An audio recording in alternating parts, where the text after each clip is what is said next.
আলহামদুলিল্লাহ আমি আজকে যেটা হাফ আয়রনম্যান বলে 2 কিলোমিটার সাঁতার, 90 কিলোমিটার সাইকেলিং আর 21 কিলোমিটার দৌড় শেষ করলাম। সময় লেগেছে সুইমিংয়ের সময় লেগেছে 42 মিনিটের মতো, সাইকেলিংয়ে 4 ঘন্টা 32 মিনিট, রানিংয়ে 2 ঘন্টা 16 মিনিট।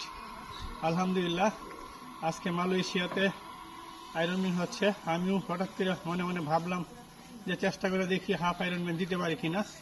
কোনো প্রিপারেশন ছিল না। গতকালকে 35 কিলোমিটার দৌড়াইছি। আসলে মাথায় হঠাৎ ভূত চাপে বসে যে দেখি চেষ্টা করে পারি কিনা। এই 8:30টার সময় বের হলাম, সাঁতার, সাইকেলিং এবং রানিং সব কটা শেষ করলাম।